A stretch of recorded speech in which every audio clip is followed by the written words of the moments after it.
Welcome to Assembly Calendar. I'm Mike Friesen. With us for our program today, Assemblyman Mike Fitzpatrick. Mike Fitzpatrick representing the 8th Assembly District, which includes Suffolk County. We thank you folks on Long Island for joining us. Mike Fitzpatrick, you have survived yet another budget go-around here at the state capitol. This one was not the latest, Mike, but it was certainly the most unusual budget. We were here for literally 2 solid weeks. We stayed over a weekend because when the majority is in town, we have to be in town as well. And you're keeping your eyes you keep your eyes open and your ears peeled to what's happening out there. So you're following social media, you're following blogs, you're talking to colleagues, you're talking to your friends on the other side, who you can speak with to find out where we're headed. So a lot of ups and downs, and you hear lots of rumors, and sometimes rumors are true, and a few do turn out to be true. But it was it's not a great budget as far as I'm concerned. There was one very important part of the budget that was important to the 8th Assembly District, especially Kings Park and Smithtown, and that is the $40 million startup money for sewers, Let's start which is with critically that, important. Let's start with that. How important? What's that money? What would new sewers mean for those communities? Well, with sewer, we have very real water quality issues on Long Island, and in Suffolk County, we draw our Nassau and Suffolk draws its water from an aquifer, and there are 2 parts to that aquifer. So the issue of nitrates from our septic systems leaching into that water supply has become a critical issue. And unlike other areas on Long Island, the Southwest Sewer District, or you get closer to the city, Patchogue, for example, they have sewer capacity. We actually have a sewer, we do have some sewers in the town of Smithtown, but very small, and we have a small capacity plant right next door to the Kings Park Psychiatric Center property. But it needs to be expanded, and it needs to be, the system needs to be enlarged to include downtown Kings Park and downtown Smithtown.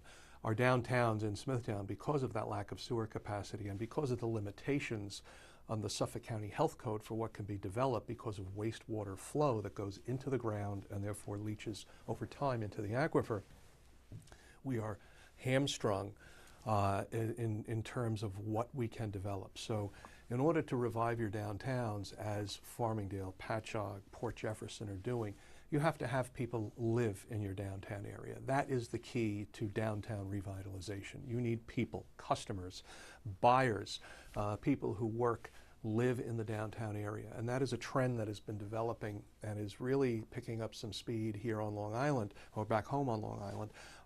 Walkable communities.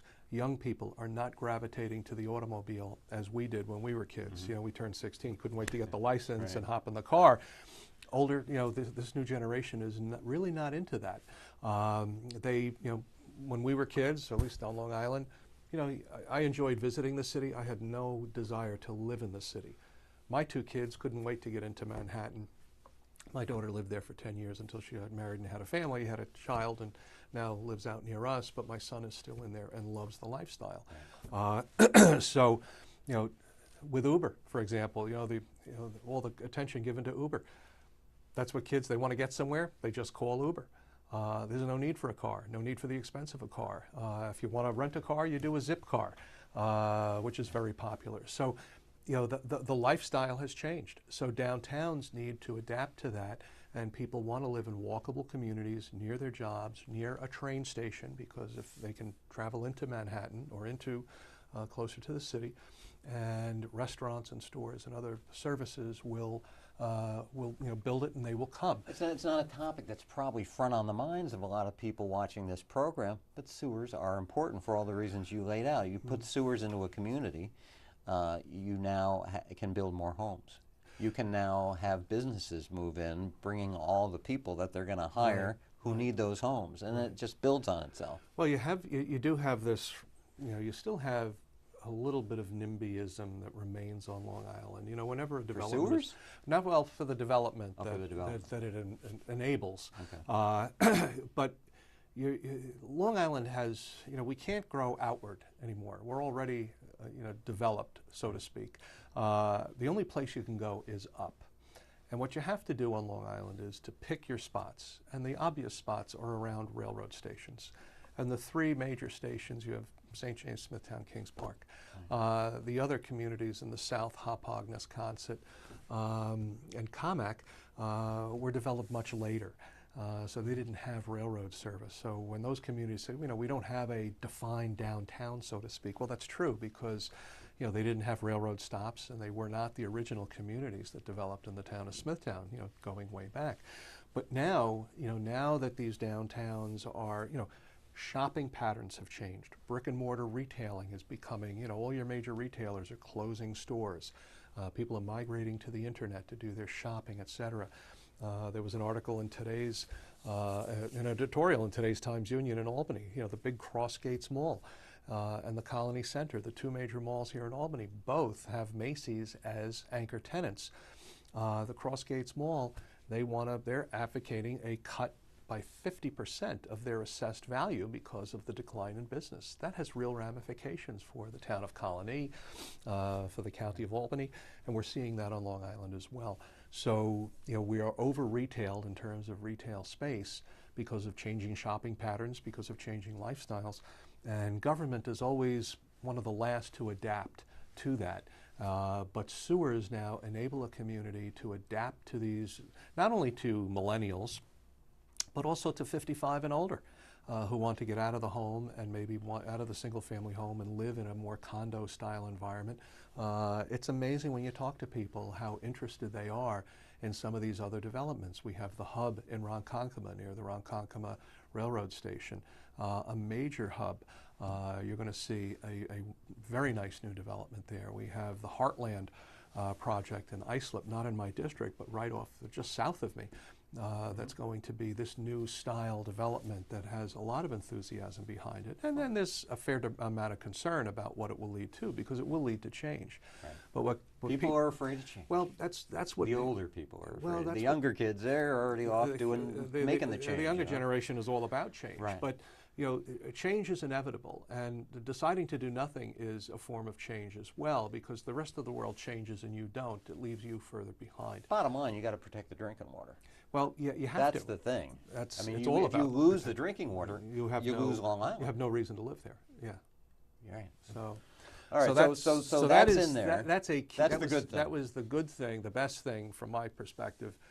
In this year's budget, money to get started. What do you look at the budget and go, oh, I can't believe that they did that? Well, you have to remember, Mike, and the people in the audience have to need to understand, is when you're looking at $153 billion, even more with federal money, there's a lot in those budgets that you're going to like, and there's going to be a lot that you don't like, and you don't have the luxury of picking and choosing. If you're going to vote for sewers, you also have to vote for the revenue portion of the budget that pays for it. It's very disingenuous to vote, oh, I want this for my district, but I'm not going to vote, to pay for it, because I want to, maintain my anti-tax.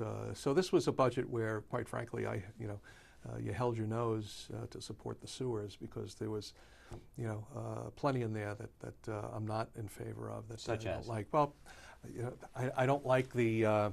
And I think this is what's interesting. The free college is, while it may that's the governor's big centerpiece program here. It's his centerpiece program, but I think it's very, very, it's a cause of great concern to the private universities. Frankly, privately, it's a cause of concern to the public colleges as well, because they're not ready for this huge influx of students that they anticipate. It's going to make SUNY colleges even more competitive to get into, which may not be a bad thing, in the bigger picture, but there will be kids who aren't going to be able to get into SUNY schools now, or their favorite SUNY schools, because it's going to be much, much more competitive. But it's free, and it's free though. It's free. Well, free tuition. It's not free room and board. It's not free fees. It's not free.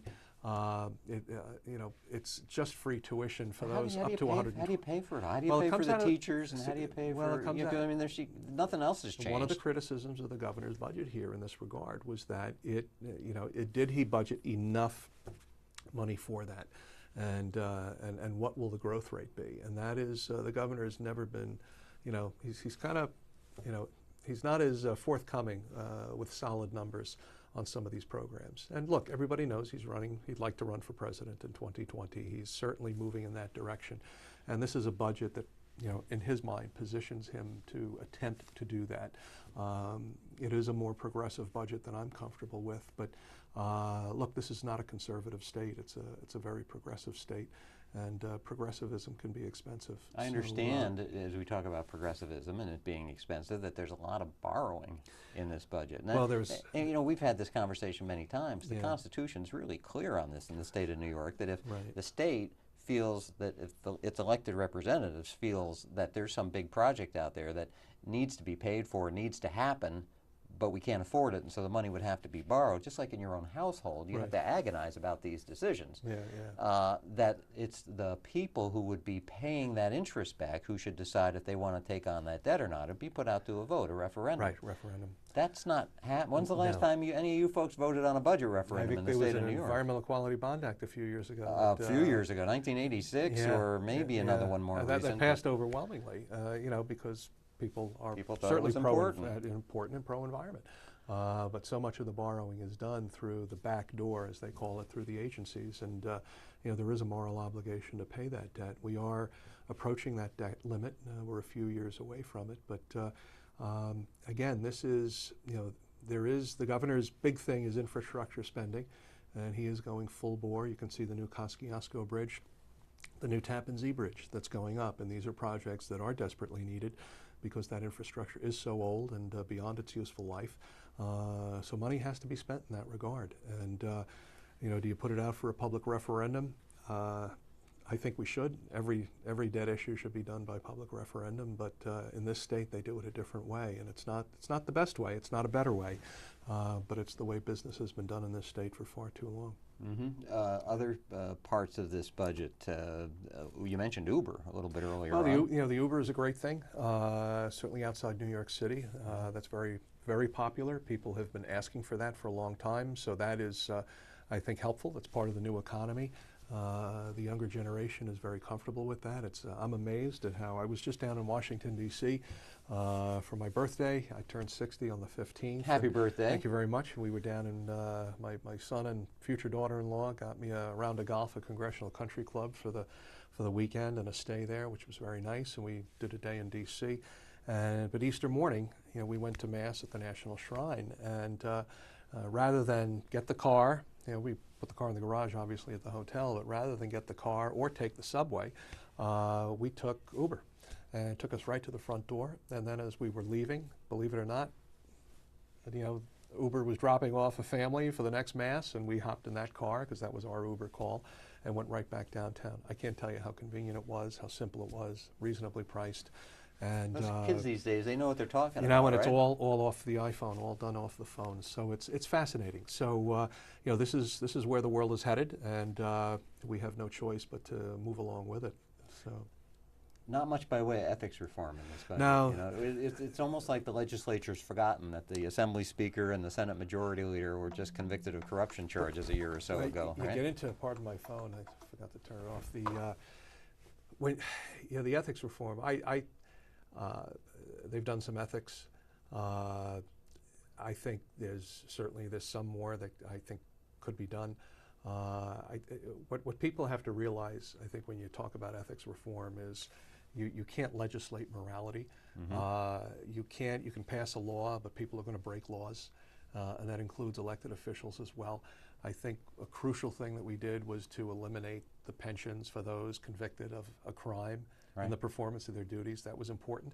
But I believe we should have gone farther than that, and just all elected officials in the entire state, from governor to state legislature down to the local town council, no elected official should even be in a defined benefit pension. It should be a defined contribution. We talked about it in the past. We'll talk about it more in our next program. But we're out of time right now, Mike Fitzpatrick. You can go take that phone call.